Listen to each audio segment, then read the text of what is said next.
देखें इसका dipole moment जो हाइड्रोजन फ्लोराइड का सबसे ज़्यादा है, तो इसका परसेंटेज आयोनिक कैरेक्टर भी क्या है, सबसे ज़्यादा है। Hence we can say that greater the dipole moment greater is the ionic nature. अस्सलाम वालेकुम dear student, this is lecturer Imran with I am chemist. और आज की इस वीडियो में हम लोग एक और चैप्टर की एक्सरसाइज की सोल्यूशन करने वाले हैं और चैप्टर का नाम है theories of covalent bonding and shapes of molecules. मैं आपके लिए यहाँ पे लिख देता हूँ शेप्स ऑफ मॉलिक्यूल्स। इस चैप्टर के लेक्चर्स मैं आपके साथ शेयर कर चुका हूं और आप उसको मेरे चैनल के प्लेलिस्ट में से सर्च कर सकते हैं। सो आज की इस वीडियो में हम लोग इसके एमसीक्यूज़ को देखने वाले हैं। नेक्स्ट वीडियो में हम इसके शॉर्ट क्वेश्चंस को सॉल्व करेंगे। So the first MCQ is the bond energy of fluorine, chlorine, bromine and iodine molecules are 38, 58, 46, 36 kilo calories respectively. Strongest bond form is in what? Fluorine के दरमियान जो bond बना हुआ है F2 है ना, फ्लोरीन मॉलिक्यूल, इसका मतलब है it have a bond. Similarly chlorine also have a single bond. Then we have the iodine molecule, इसके बीच में भी बॉन्ड होता है। और आपके पास ब्रोमीन है, इसके बीच में भी क्या है, सिंगल बॉन्ड है। अब वो आपसे पूछ रहे हैं कि इन सब के अंदर सबसे स्ट्रॉन्गेस्ट बॉन्ड कौन सा है? क्या फ्लोरीन का बॉन्ड स्ट्रॉन्गेस्ट है? क्या क्लोरीन और क्लोरीन का बॉन्ड स्ट्रॉन्गेस्ट है? आयोडीन या ब्रोमीन के दरमियान जो कोवेलेंट बॉन्ड बना हुआ है शेयरिंग से, वो स्ट्रॉन्गेस्ट है। तो याद रखें कि आपको मैंने पढ़ाया था कि bond energy is directly proportional to bond strength. हम यहाँ पे लिख सकते हैं कि bond energy is directly proportional to the bond strength. जितनी बॉन्ड एनर्जी ज़्यादा होगी उतनी हमारे पास बॉन्ड स्ट्रेंथ क्या होगा, ज़्यादा होगा। तो अगर हम यहाँ पे देखते हैं तो फ्लोरीन के लिए जो बॉन्ड एनर्जी हमारे पास गिवन है वो कितनी है, 37 किलो कैलोरीज। इसी तरह क्लोरीन के लिए 58 है, फिर हमारे पास ब्रोमीन है उसके लिए 46 है, आयोडीन के लिए हमारे पास 36 है। तो आपको पता है कि अगर आपके पास बॉन्ड स्ट्रेंथ डिटरमाइन आपने करना है तो बॉन्ड एनर्जी ज़्यादा होनी चाहिए। तो यहाँ पे क्लोरीन के अगर हम बॉन्ड स्ट्रेंथ देखते हैं तो वो सबसे ज़्यादा है, ठीक है, बॉन्ड एनर्जी सबसे ज़्यादा है, तो उस वजह से इसका बॉन्ड स्ट्रेंथ क्या होगा, वो ज़्यादा होगा। सो इसलिए इसका जो राइट ऑप्शन बनेगा वो क्या बनेगा, option number B, chlorine. Chlorine have highest bond energy, hence it have strongest bond. MCQ number second कहता है कि the percentage of ionic character of bond between two atom is calculated from their dash. आपके पास दो atom है, for example आपके पास है HF, hydrogen fluoride है। अब इसके अंदर देखें बॉन्ड है। अब इसके अंदर अगर आप देखते हो तो कोवेलेंट कैरेक्टर भी होता है और आयोनिक कैरेक्टर है। अगर आपने फाइंड आउट करना है परसेंटेज आयोनिक कैरेक्टर, तो परसेंटेज आयोनिक कैरेक्टर फाइंड आप कैसे कर सकते हो? You can find it with the help of dipole movement, ठीक है। ऑप्शन नंबर ए यहाँ पे करेक्ट है। डायपोल मूवमेंट आपको मैंने पढ़ाया था कि mu is equal to Q multiply by R. ये म्यू क्या रिप्रेजेंट कर रहा है? It represent dipole movement. Q इसके अंदर रिप्रेजेंट कर रहा है चार्ज, और आर जो आपके पास है वो डिस्टेंस आपको बताता है कि अगर आपके पास H और F का मॉलिक्यूल है, इसके बीच में जो डिस्टेंस है इसको हम रिप्रेजेंट करते हैं R। और यहाँ पे हमारे पास चार्ज होता है पार्शियल पॉजिटिव, यहाँ पे चार्ज होता है पार्शियल नेगेटिव चार्ज। फ्लोरीन की इलेक्ट्रोनेगेटिविटी ज़्यादा है तो पार्शियल नेगेटिव चार्ज होगा, और यहाँ पे हाइड्रोजन की इलेक्ट्रोनेगेटिविटी कम है। जो हाइड्रोजन का इलेक्ट्रॉन होता है फ्लोरीन की हायर इलेक्ट्रोनेगेटिविटी की वजह से फ्लोरीन उसको अट्रैक्ट कर लेता है, अपनी तरफ ड्रैग कर लेता है। उस वजह से होता है क्या है कि हाइड्रोजन के ऊपर पार्शियल पॉजिटिव चार्ज आ जाता है। तो ये जो क्यू रिप्रेजेंट कर रहा है ये हमारे पास चार्जेस को रिप्रेजेंट कर रहा है। आर जो है ये हमारे पास रिप्रेजेंट करता है डिस्टेंस बिटवीन टू न्यूक्लियाई या टू एटम्स जिनके दरमियान में बॉन्ड बना हुआ है। इनका अगर आप लेते हो मल्टीप्लिकेशन लेते हो, मतलब अगर आप इनको मल्टीप्लाई करते हो इन दो नंबर को, तो आपके पास जो वैल्यू आएगी दैट वुड बी म्यू। और म्यू क्या होता है? Dipole moment. और डायपोल मोमेंट हमारे पास क्या बताता है? Percentage ionic character. और अगर आपको याद हो तो मैंने आपको एक फॉर्मूला लिखवाया था कि percentage ionic character is equal to observe dipole moment. Dipole moment को DP लिख देता हूं, ठीक है। और उसके अलावा आपके पास आयोनिक डायपोल मोमेंट और परसेंटेज है तो इसको आप मल्टीप्लाई कर दोगे 100 के साथ। सो this is the formula. This is how you can find out the percentage ionic character of two atoms that are bonded together. Next हमारे पास है geometry of PF5 molecule is phosphorus pentafluoride का molecule आपके पास given है phosphorus पेंटाफ्लोराइड। अब आपसे geometry पूछ रहा है कि इसकी ज्योमेट्री कैसे होगी। सो ज्योमेट्री हम लोगों ने पढ़ी थी जब मैंने आपको वेस्पर थ्योरी पढ़ाई थी, तो वेस्पर थ्योरी के हिसाब से आपने करना क्या है कि सेंट्रल एटम आपने लेना है फॉस्फोरस, और इसके साथ आपने क्या करना है कि 5 फ्लोरीन एटम जो है वो अटैच करने हैं। तो 5 फ्लोरीन एटम इसके साथ ऐसे होते हैं कि 2 fluorine atom out of plane चले जाते हैं और बाकी जो हैं यहाँ पे होते हैं इस तरह, और इनको अगर आप कनेक्ट कर देते हो तो आपके पास क्या बनेगा, इनकी ज्योमेट्री बन, ये आपके पास इस तरह ट्रायंगुलर फॉर्म में बन जाता है, और ये जो है इस ट्रायंगल से बाहर चले जाते हैं ये 2 फ्लोरीन एटम। टोटल यहाँ पे हमारे पास क्या है, 5 फ्लोरीन एटम्स हैं। तो ये जो आपके पास ज्योमेट्री बनती है ना, इस ज्योमेट्री को आप कहते हो trigonal bipyramidal geometry. So option number C यहाँ पे क्या है, करेक्ट होगा। नेक्स्ट हमारे पास है sp3 hybridization is important in describing the bonding in what. sp3 hybridization मैंने आपको पढ़ाई थी, उसके साथ मैंने आपको एग्जांपल्स दी थी। वाटर की एग्जांपल हम लोगों ने बुक में पढ़ी है, उसके बाद इमोनिया की एग्जांपल हम लोगों ने पढ़ी थी। इनके अंदर क्या होता है, sp3 हाइब्रिडाइजेशन होती है। अब यहाँ पे आपसे पूछ रहा है कि ऐसा कौन सा ऑप्शन यहाँ पे गिवन है जिसके अंदर sp3 हाइब्रिडाइजेशन पॉसिबल नहीं है। सो ऑप्शन नंबर डी जो है silver chloride AgCl, this is known as silver chloride, इसके अंदर sp3 हाइब्रिडाइजेशन नहीं होती है। इसके अलावा जो आपके पास बाकी मॉलिक्यूल्स गिवन है, वाटर मॉलिक्यूल है, कार्बन टेट्राक्लोराइड है, एमोनियम आयन है, इनके अंदर क्या होती है, sp3 हाइब्रिडाइजेशन होती है। अगर आपको याद हो तो आपको मैंने एक ट्रिक बताई थी, अगर आप फर्स्ट ईयर के स्टूडेंट हो या इवन सेकंड ईयर के स्टूडेंट हो तो आपके लेवल तक ये ट्रिक थोड़ा बहुत काम करती है। वो ये है कि अगर आपके पास sp3 हाइब्रिडाइजेशन, आपसे कोई पूछता है कि इसके अंदर कौन सी हाइब्रिडाइजेशन है, फॉर एग्जांपल वाटर है, ट्रिक आपको मैंने बताई थी। अब यहाँ पे होता ये है कि अगर आप देखो तो ऑक्सीजन के पास यहाँ पे इसने एक बॉन्ड इधर बनाया हुआ है, एक यहाँ पे बनाया हुआ है, एक लॉन पेयर इधर है, एक लॉन पेयर इधर है। तो टोटल आपके पास जो बनेंगे ऑर्बिटल वो क्या बनेंगे, 4, sp3 बन जाएगा। 1 2 3 4 इसने बॉन्ड बनाए हुए, तो आप इसको ऐसे काउंट करो कि आपके पास ऑर्बिटल 4 हैं, 3 पीज हैं और एक एस है। ये जस्ट ट्रिक है, हर जगह पे शायद काम ना करे लेकिन आपके लेवल तक काम करेगी। अगर आप MCQ सॉल्व करते हो, कहीं पे अड़ जाते हो, तो आप लोगों ने क्या करना है कि इस ट्रिक को यूज़ करना है। इसके अलावा अगर आप देखें कार्बन टेट्राक्लोराइड है, कार्बन टेट्राक्लोराइड में अगेन देखें कार्बन ने कितने बॉन्ड बनाए हुए हैं, 4 बॉन्ड बनाए हुए हैं। तो अगेन आप इसको अगर ट्रिक के तहत से देखते हो तो आपके पास कार्बन क्या है, sp3 हाइब्रिडाइज्ड होगा। अगर हम देखते हैं इमोनियम आयन को, इमोनियम में क्या है कि नाइट्रोजन ने जो है तो 4 बॉन्ड बनाए होते हैं, 3 आपके पास कोवेलेंट बॉन्ड है, एक कोऑर्डिनेट कोवेलेंट बॉन्ड बना होता है, इसने अगेन 4 बॉन्ड बनाए हुए। तो आप इसको कह सकते हो कि this is sp3 hybridised. Nitrogen जो है यहाँ पे sp3 हाइब्रिडाइज्ड है। लेकिन अगर हम सिल्वर क्लोराइड की बात करते हैं तो सिल्वर क्लोराइड के अंदर sp3 हाइब्रिडाइजेशन नहीं होती, hence this is the correct option. Next हमारे पास MCQ नंबर 5 है, greater the dipole moment, greater the ionic character, smaller the ionic character, या लेसर इज द पोलैरिटी, या नन ऑफ दीज। सो हमारे पास जो राइट ऑप्शन बनेगा, greater is the ionic character. So right option हमारे पास है option number ए। जितना आपके पास डायपोल मोमेंट ज़्यादा होगा उतना ही आपके पास क्या होगा, आयोनिक कैरेक्टर ज़्यादा होगा। यहाँ पे साइड पे मैं आपके साथ डायपोल मोमेंट की वैल्यूज शेयर कर लेता हूँ। देखें HF है, फिर हमारे पास है HCl हाइड्रोजन क्लोराइड, फिर hydrogen bromide and then hydrogen iodide. इनके अगर हम डायपोल मोमेंट लिखते हैं तो डायपोल मोमेंट जो है हाइड्रोजन फ्लोराइड का दैट इज़ 1.90 डिवाई 1.03 डिवाई, और आपके पास जो हाइड्रोजन ब्रोमाइड है उसके लिए 0.78 है, और हाइड्रोजन आयोडाइड जो है दैट इज़ 0.38 डिवाई। इसी तरह अगर हम इनका परसेंटेज आयोनिक कैरेक्टर लिखते हैं, this is percentage ionic character, तो हाइड्रोजन फ्लोराइड के लिए वो है 43.2%।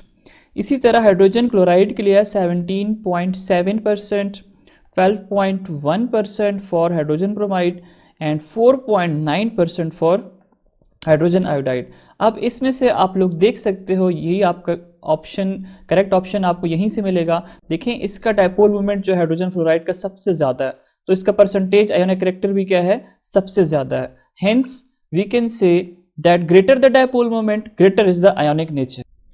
सो let's move toward next MCQ number 6।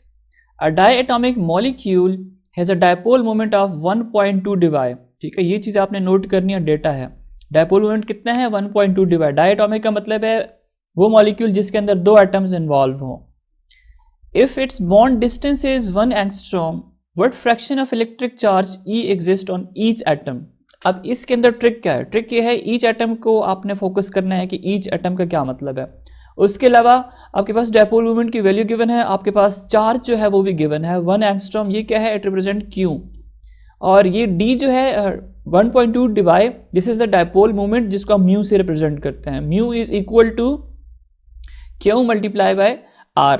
अब यहाँ पे क्या क्या चीज़ें गिवन है हमारे पास डायपोल मोमेंट गिवन है, हमारे पास रेडियस जो है वो भी गिवन है, डिस्टेंस गिवन है, हमने क्यों जो है चार्ज फाइंड करना है, लेकिन फॉर ईच एटम वो हम कैसे फाइंड आउट करेंगे। अब यहाँ पे चूंकि हमारे पास स्पेस कम है तो हम इसको थोड़ा सा व्हाइट बोर्ड को एक्सटेंड कर लेते हैं, वहां पे इसको करते हैं। अब देखिए वैल्यू हमारे पास डायपोल मोमेंट की वैल्यू है जिसको म्यू से रिप्रेजेंट करते हैं, वो कितनी गिवन है? That is 1.2 divide. हमारे पास जो चार्ज है उसको हम लोगों ने फाइंड आउट करना है, तो हम यहाँ पे क्वेश्चन मार्क लगा देते हैं। Then we have the radius which is given which is equal to 1 angstrom, और 1 एंगस्ट्रॉम हमें पता है कि that is equal to 1 multiply by 10 raise to the power minus 10 metre. अब हमने क्या करना है इसका, this is known as data, ठीक है। आप लोग फिजिक्स में भी करते आ रहे हो, केमिस्ट्री में भी आप न्यूमेरिकल ऐसे ही करते हो। अब हम क्या करते हैं, इसका सॉल्यूशन जो है वो फाइंड आउट करते हैं कि इसको हम सॉल्व कैसे करें। तो सॉल्व करने का तरीका ये है कि हमें पता है कि 1 debye is equal to 3.336 multiply by 10 raise to the power minus 30 metre coulomb. अगर 1 डिवाई इतनी की इक्वल है तो 1.2 डिवाई जो हमारे पास डायपोल मोमेंट की वैल्यू है वो कितने की इक्वल होगी, तो आपने करना क्या है, इसको क्रॉस मल्टीप्लाई कर दें। So x is equal to 1.2 debye multiply by 3.336 multiply by 10 to the power minus 30 metre coulomb. अब इनको जब हम मल्टीप्लाई कर देंगे तो हमारे पास आंसर आएगा कि म्यू जो है that is equal to 4 multiply by minus 10 raise to the power minus 30 metre coulomb. हमने किया क्या है कि ये जो डिवाई की वैल्यू है, डिवाई यूनिट है, इसको हमने मीटर कूलम के अंदर कन्वर्ट कर दिया है, ठीक है। अब क्योंकि हम लोगों ने फाइंड आउट करनी है वैल्यू चार्ज के लिए, और चार्ज इक्वल होता है हमारे पास C के, कूलम की, ठीक है। This is the unit of charge, वो हमारे पास क्या है, कूलम। हमें क्या है, डिवाई नहीं चाहिए, हमें चार्ज फाइंड आउट करना है, तो हमने किसी तरह इस मीटर को यहाँ से रिमूव करना है। हमने यहाँ से क्या किया, डायपोल मोमेंट की जो वैल्यू है वो मीटर कूलम में फाइंड आउट कर ली है। क्या है कि हमने फाइंड आउट करना है चार्ज, और हमें पता है कि dipole moment is equal to Q multiply by R। Q हमारे पास चार्ज है, R हमारे पास क्या है, रेडियस है, डिस्टेंस है दो चार्जेस के बीच का, और ये हमारे पास है डायपोल मोमेंट। अब हमें Q फाइंड आउट करना है, तो हम लिखेंगे म्यू डिवाइड बाय R, ये R यहाँ पे मल्टीप्लाई है, इस साइड पे आके डिवाइड हो जाएगा और यहाँ पे Q रह जाएगा।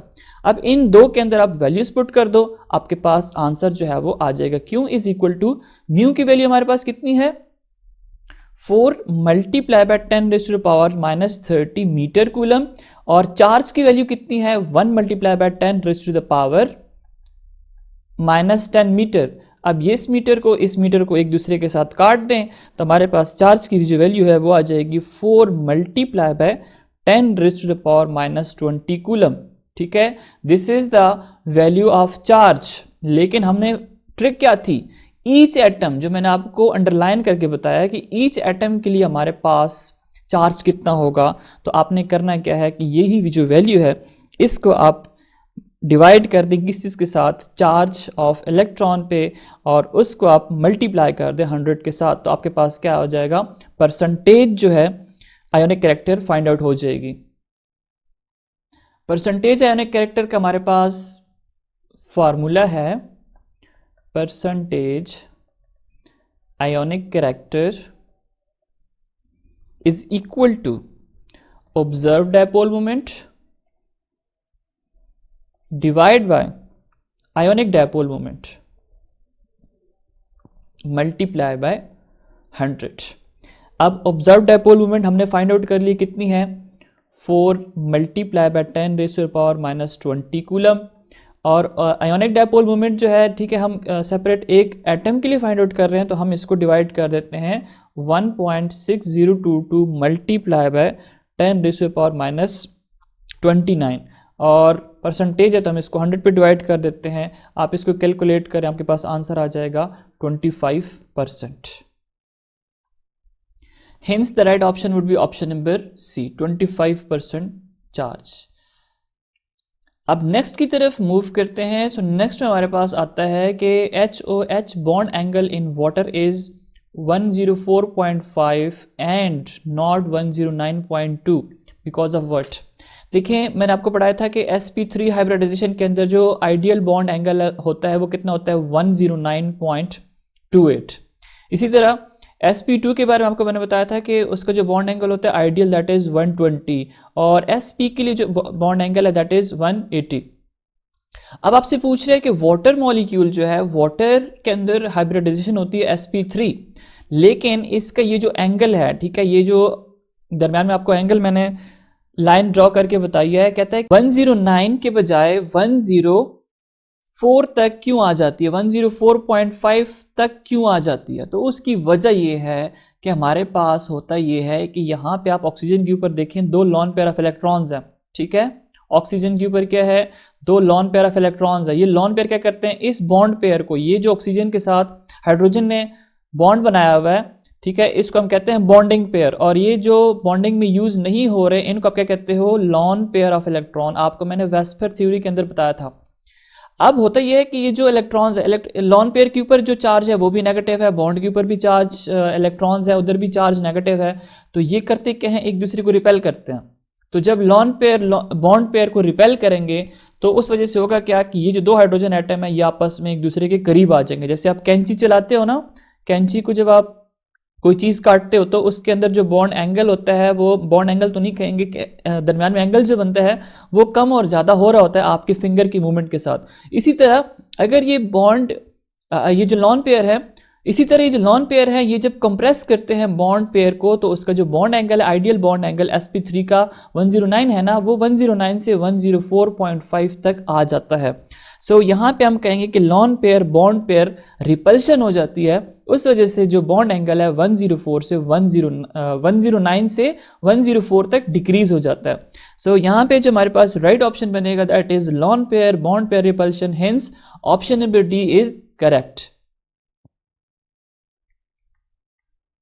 Next MCQ number 8 which is not characteristic of pi bond. Pi bond की कैरेक्टरिस्टिक्स आपसे पूछ रहा है कि कौन सी नहीं है। सो यहाँ पे हमारे पास pi bond is found between when a single bond already exist, ये बिल्कुल है। अगर आपके पास डबल बॉन्ड कहीं भी मौजूद है, लाइक कार्बन कार्बन के बीच में, जैसे मैंने इथीन आपको पढ़ाया था। अब यहाँ पे एक सिग्मा बॉन्ड है, पहले सिग्मा बॉन्ड बनता है उसके बाद क्या बनता है पाई बॉन्ड। ऑप्शन नंबर ए यहाँ पे करेक्ट है। ऑप्शन नंबर बी लिखा हुआ है pi bond are formed from hybrid p orbital, बिल्कुल भी नहीं, ये ए से लिखा है, ऑर्बिटल ओ से होता है। सो ऑप्शन नंबर बी जो है ये हमारे पास यहाँ पे करेक्ट ऑप्शन होगा, इसी को हमने चूज करना है, ठीक है। ये हमारे पास यही आपसे पूछ रहा है। सी के अंदर है पाई बॉन्ड में बी फॉर्म्ड बाय पैरेलल और लैप। एग्जैक्टली हमारे पास क्या होता है कि जब ऑर्बिटल पैरेलल और लैप करते हैं तभी हमारे पास क्या बनता है, पाई बॉन्ड की फॉर्मेशन होती है। और जब लीनियर और लैपिंग होती है ऑर्बिटल्स की तो फिर क्या बनता है, सिग्मा बॉन्ड की फॉर्मेशन होती है। Pi bond results from literal overlap of, बिल्कुल आपके पास जब साइडवेज या लेटरल ओवरलैप्स होंगी तब क्या होगा कि आपके पास पाई बॉन्ड की फॉर्मेशन होगी। सो ऑप्शन नंबर बी जो है यहाँ पे आपने सिलेक्ट करना है। नेक्स्ट हमारे पास है in the formation of nitrogen plus ion, ठीक है, आपके पास N2+1 ion from nitrogen molecule, electron is remove from what. आपके पास है नाइट्रोजन मॉलिक्यूल, आपने इसको कन्वर्ट करना है N2+1 में। अब कहता है कि आपने इलेक्ट्रॉन को कहाँ से रिमूव करना होगा।